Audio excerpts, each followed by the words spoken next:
Olá, pessoal, sejam bem-vindos para mais um evento nosso do Grupo Comportamento, uma empresa que está desde 97, ou seja, nos seus quase 28 anos, né? Construindo o legado, ajudando as empresas na construção de legado de cultura preventiva. Estou aqui com o Júlio, com o Altair, né, para mais um Comportamento Cast. E hoje o nosso grande objetivo aqui é conversar sobre o que hoje a gente tem notado de umas dificuldade na verdade, de compreensão sobre os projetos que olham a cultura de segurança. E eu acho que o grande objetivo, que é construir uma identidade organizacional. Então, Júlio, quando você está hoje, né, desenhando um projeto junto aos nossos clientes da comportamento, quais são os cuidados para que não vire um projeto de cultura, mas vire uma identidade da organização? Excelente ponto, João. Eu acho que a gente precisa fazer uma reflexão importante aqui, que uma organização, quando ela entende que o que ela entrega para as pessoas, para os seus resultados, para os seus acionistas não está bacana, a organização fala assim, eu preciso mudar o meu jeito de fazer para entregar de forma diferente e entregar de forma melhor. Com segurança isso não é diferente, ou seja, uma organização que tem resultados que de alguma forma interferem na sua reputação, que interferem na sua forma de gerenciar risco e no final do dia nos seus resultados, essa organização ela pensa assim, eu preciso fazer segurança de forma diferente. Segurança é um fator fundamental dentro de uma cultura. Ou seja, se a gente pegar a cultura como o jeitão que a organização faz as coisas, a cultura faz parte desse jeitão. A forma como a gente faz segurança no dia a dia é o jeitão que a organização faz segurança. Eu gosto desse conceito, eu brinco que esse conceito eu aprendi com você.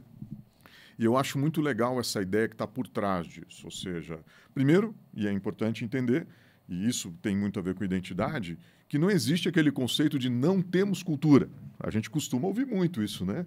O Altair já ouviu isso inúmeras vezes dentro dos clientes, quando eles dizem assim, estou numa empresa que não tem cultura de segurança. Sim, ela tem cultura, ela tem o seu jeito de fazer as coisas. A identidade mostra o quanto essa cultura está próxima ou não das pessoas. E esse é um outro papo e é uma forma interessante para a gente pensar.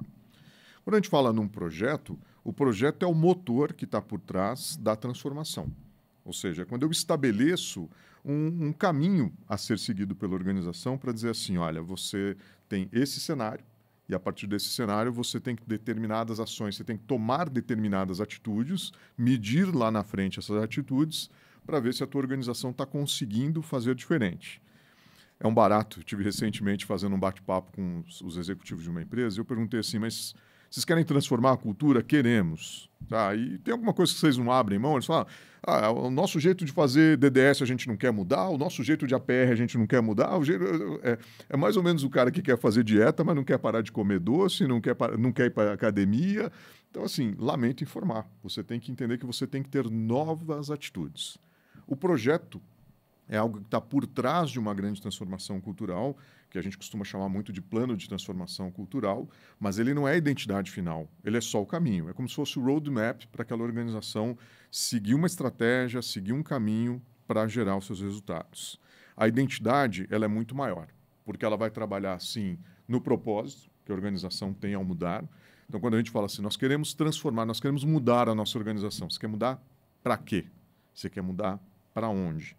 Esse é um ponto importante. Se eu não sei para onde eu quero mudar, eu não tenho uma identidade. Nós que trabalhamos dentro do modelo do Hearts and Minds, por exemplo, uma organização, quando ela se dá conta que ela é reativa no seu processo diagnóstico de cultura, ela já tem aí uma pista bacana, porque ela diz assim, se eu sou reativo, qual que é o próximo nível? Então, eu organizo uma estratégia através de um plano de ação, através de um projeto, para que ela possa seguir até o próximo nível, que é o nível calculador, por exemplo. O que estabelece ainda a questão da identidade? Além do propósito, uma visão clara de onde se quer chegar e, principalmente, estratégias claras, ou seja, o quanto que a organização vai investir de tempo, energia, investimento financeiro, o quanto ela vai passar uma mensagem constante. Eu costumo brincar com os executivos que a gente não faz transformações sem vocalizar aquilo que, de fato, a gente quer mudar. Precisamos mudar a segurança. Isso é um discurso extremamente genérico, extremamente genérico. Precisamos mudar a segurança fazendo dessa forma. Esperamos que as pessoas façam isso. combinados claros com as lideranças, comportamentos claros a serem exercidos, a serem realizados no dia a dia da operação, é que vão fazer a diferença dentro da empresa. Então, o que separa um projeto de um propósito, que separa o projeto de uma identidade, é algo que o projeto ele tem uma certa dinâmica, fato, mas ele é o roadmap, ele é o caminho a ser seguido. A identidade é como a organização, a partir do seu nível cultural, consegue estabelecer os propósitos, as regras, os recursos, a capacidade que ela tem para realizar aquilo. E eu costumo falar que, para fechar com chave de ouro, ela tem que utilizar estratégias certeiras para motivar pessoas e utilizar estratégias certeiras para escutar as pessoas. Um bom plano de ação é aquele que sempre vai colocar, depois dos indicadores, uma perguntinha assim: como é que você vai escutar e de quem você vai escutar, para saber se está no caminho certo. Então, essa é a grande diferença entre o que é um projeto e o que é, no final do dia, uma identidade cultural. É como a organização executa esse projeto, como ela vive esse projeto no dia a dia. É muito legal, Júlio, porque hoje nós frequentemente recebemos algumas perguntas sobre projetos de transformação cultural. Se uma cultura é transformável, se ela evolui, como que ela evolui, né? E aqui eu acho que fica clara a tua fala dessa diferença na percepção que nós temos sobre dois fatores, né? Um deles é a mudança cultural e a outra o projeto como um turbo para esse processo, como um alavancador, como um catalisador disso. Mas eu vi você falar de duas coisas que queria pedir aqui para o Alta aí, trazer para a gente um pouco dessa visão. Qual é a diferença real, na prática, do que a gente escuta hoje de plano de ação e de plano de transformação cultural? Existe diferença ou não? É um jogo de palavras somente utilizado hoje no mercado? Perfeito, Dilon. Excelente provocação, né? Porque eu gosto muito quando a gente fala que cultura está muito mais associado à identidade de uma organização. Porque quando nós levamos um diagnóstico de cultura, as pessoas costumam associar isso com uma foto. Ó, a nossa foto é essa. E foto é uma questão estática, né? Tiramos aquela foto e não tem camadas, não tem transformação, não tem crescimento, não tem aprendizado contínuo. Se nós pegarmos uma foto nossa, é totalmente diferente da nossa identidade. A nossa identidade cultural ela é formada por camadas.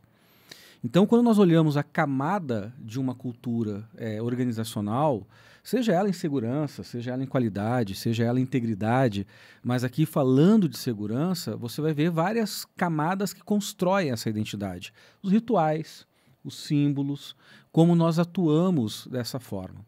Quando nós falamos de um plano de transformação cultural, nós vamos olhar essas camadas e como que ela está viva dentro da organização. Então, ela é muito dinâmica. É a construção da nossa identidade. Se nós olharmos a nossa identidade cultural há 1 ano atrás, há 2 anos atrás, antes da pandemia, nós fomos construindo outras camadas culturais que faz o que a gente é hoje. E a identidade de uma organização é essa, seja ela o nível de maturidade que ela está. O que é o plano de ação? O plano de ação é quando a gente olha essa camada.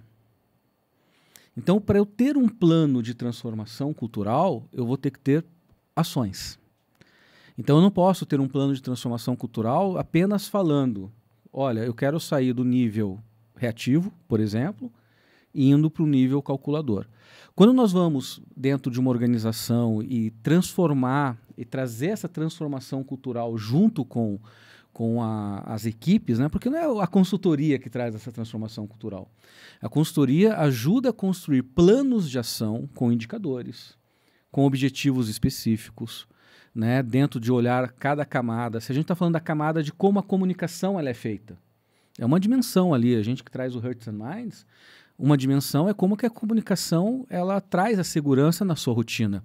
Isso é uma camada que vai trazer um plano de ação que está envolvendo o tema e esse plano, o conjunto desse plano de ação, ele constrói esse plano de transformação cultural. Porque se eu olhar um plano de transformação cultural olhando de forma muito macro, muito genérica, a gente não vai chegar aonde a gente quer chegar, né? A gente é aquela história que é até um clichê, né?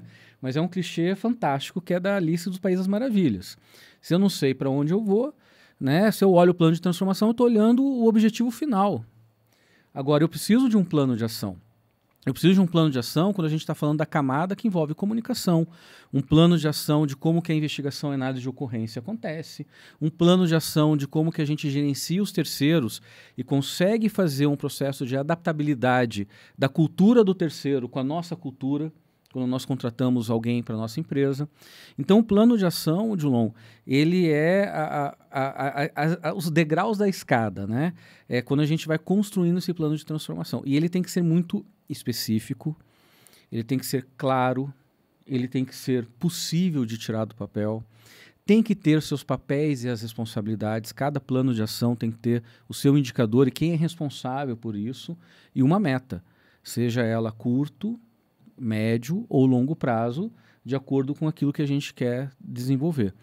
Se eu pensar só no plano de transformação, a nossa cultura ela não se transforma nessa questão viva, ela fica apenas um diagnóstico que está dentro da gaveta e a gente criou várias ações, mas não traz essa transformação viva, onde todas as pessoas envolvidas elas se tornam protagonistas desse processo. Então, o plano de ação é como se fosse o núcleo central de um plano de transformação cultural. Bacana. Júlio, desde o início da Comportamento de 97, uma das coisas que eu vejo como interessante e que a gente tem trabalhado de uma forma muito profunda antes do plano de ação, entendendo que o plano de ação, como diz o Alta, né, explica muito bem, disse o Alta, ele faz parte do processo maior chamado plano de transformação cultural. Uma das coisas que eu tenho notado como diferencial é a declaração dos comportamentos esperados. Eu acho que tem a ver com o propósito. Eu acho que você fez uma fala bem importante no início, né? Que é uma discussão com os clientes depois de um diagnóstico de quais são os comportamentos esperados. Mas esses comportamentos esperados ele não pode ser baseado só numa fala um pouco mais generalista, né? Liderança ser exemplo, né? A gente sabe que isso atordou o líder, né? Porque nós temos diversos níveis de maturidade, sendo alguns mais iniciais, como disse você, não existe não ter cultura. Você pode ter uma cultura que está iniciando, que ainda não está tão madura assim. Você pode ter uma cultura mais evoluída, mais madura. E acho que a declaração desses comportamentos esperados faz uma diferença. Baseado em o que, Júlio? O comportamento hoje declara ou constrói ou co-constrói com o cliente esses comportamentos esperados? Isso é um tema fundamental, viu, John? Porque, assim, a gente que utiliza as réguas do Energy Institute, as réguas do Hearts and Minds, eu diria que a gente tem a vantagem de ter clareza do que é o próximo nível. Né? Porque quando você diz o seguinte, eu estou no nível reativo e essas são as minhas características, e através de uma pesquisa feita com a maior seriedade pelo Energy Institute, lá nos anos 2000, que estabelece quais comportamentos para os próximos níveis, isso já ajuda muito a gente. Ou seja, eu tenho que basear a minha leitura, o meu plano de ação que vai formatar o meu plano de transformação cultural nesses comportamentos que estão desenhados para os seguintes níveis. A gente tem um mantra no comportamento, né, que é a expectativa é tua e o combinado é nosso. Né? A gente costuma usar muito essa brincadeira na operação, esse mantra na operação, porque às vezes eu espero que as pessoas tenham determinados comportamentos, mas não combino com elas. Né? Vou dar um exemplo bem prático. Uma das dimensões, a segunda dimensão do Hearts and Minds, ela pergunta como os líderes demonstram atenção e cuidado. E existem algumas regras básicas. Por exemplo, o primeiro nível, ele deixa claro que líderes que não estão atentos, não conversam com as pessoas, não discutem com as pessoas, elas estão no primeiro nível, no nível patológico da cultura. Agora, perceba que às vezes as organizações elas querem sair desse nível para o estado da arte, dizendo assim, a partir de agora vamos usar estratégias de segurança psicológica. Calma. Às vezes o nível reativo está dizendo assim para a gente, ó, o líder vai participar do DDS. Eu quero o líder como exemplo participando do DDS, aproveitando uma fala que o Altair trouxe para a gente aqui da liderança pelo exemplo, que você trouxe pela liderança pelo exemplo, que eu acho ótimo. É um discurso extremamente comum, né? A maioria das organizações a gente vai, o pessoal fala assim, o que você quer da tua liderança? Eu quero que meu líder seja exemplo. Então me diz aí, vamos combinar então, né? Vamos combinar o que é ser exemplo para a organização. Talvez, num primeiro momento, no nível de maturidade que a organização tem, é falar assim, líderes, vocês estarão presentes em todos os DDS pela manhã. Talvez ainda não falem, talvez não assumam o protagonismo, que ainda está na mão do técnico. Não tem problema, gente. Faz parte do jogo, faz parte do crescimento. Mas daqui a pouco eu já tenho que combinar o próximo comportamento esperado. Então, pegando essa situação, eu vou dizer o seguinte, líder, a partir de agora você vai ter um protagonismo maior, nós vamos te treinar para isso e você vai seguir esse modelo, esse passo a passo, que é bem a característica do calculador, né? Estabelece um passo a passo e diz assim, ó, não sai desse passo a passo não, vai por aqui que é o caminho que a gente quer.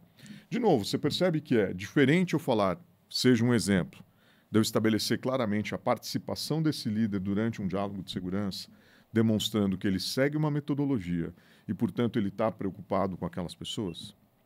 Mas tem um quarto nível, que é lá do proativo, que diz assim, ó, líder, agora você é o cara que planeja o DDS, que você conecta o DDS com as coisas do dia a dia da tua planta. Você vai ter um protagonismo não só para tocar o DDS, como escolher pessoas para formar, escolher para ser aquelas pessoas que vão te substituir. Então, eu já estou dando um outro nível de atenção, um outro nível de cuidado para um tema básico. Eu estou dizendo assim, ser exemplo nesta companhia é assim. Até chegar no nível generativo, onde você vai trabalhar com cocriação de temas, onde você vai trabalhar uma escuta mais ativa. Eu brinco que entra a regra do 70-30. Você está no DDS para ouvir 70% e falar 30%, né? Mas exige maturidade. Vocês vão concordar comigo que nem todo líder está preparado para chegar na linha de frente e já começar a tocar com uma cocriação, com uma escutativa, porque ele precisa passar por um processo de amadurecimento. A organização que se dá conta, gerando, por exemplo, segurança psicológica, né, que foi um dos temas que eu fui brincando, que eu brinquei aqui quando a gente está lá no primeiro nível ainda. Quando eu estabeleço claramente os comportamentos esperados, e esses comportamentos que eu fui dando para vocês aqui, onde é que está isso? Na nossa referência das réguas do Energy Institute. Claro, gente, a régua ela é genérica, porque ela é pensada por uma diversidade gigante de organizações. Então, o exemplo que eu dei aqui, logicamente, que tem um pouco do tempero da experiência da comportamento desses anos todos de estrada. Mas é fundamental, porque a organização ela começa a entender que, tendo comportamentos esperados claros, ou seja, não é só dar nome ao que se espera, liderança pelo exemplo, mas dizer claramente o que significa liderança pelo exemplo para aquela organização, baseado nos níveis de maturidade, isso é o que vai dar uma base importante para o plano de transformação e, por trás de tudo isso, logicamente, o plano de ação que sustenta, que vai gerar o processo, que vai sustentar essa transformação que nós queremos. Júlio, então fica claro aqui, né, que, na verdade, um projeto que ajuda a evolução da cultura de segurança, para que ela se torne uma identidade da organização, é um projeto que está olhando mudanças na rotina. Né? Um projeto que você está desenhando pequenas mudanças que vão mudando rituais, símbolos dentro da companhia, e isso provoca. Então, por um lado, você pode ter um projeto, sim, mas baseado em mudanças na rotina que vão impactar na evolução ou na maturidade da própria identidade organizacional. E sabe que tem um dos nossos clientes, Júlio, que trouxe uma provocação que eu acho interessante. Eles estão começando a andar para um caminho onde não vai mais falar de cultura de segurança. Isso assusta na hora que você fala. Mas vai falar de uma cultura organizacional segura. E isso é interessante porque é criar e atrelar o tema segurança ao jeitão da organização funcionar. E eu acho que é isso que para nós fica um grande recado sobre entender que não tem nada de mal de ter um projeto de cultura de segurança desenhado. Agora, esse projeto ele tem que impactar na cultura, na rotina, para que isso vire, né, e caminhe para uma identidade organizacional. Um bom tema e aguardamos vocês para o próximo. Fechado.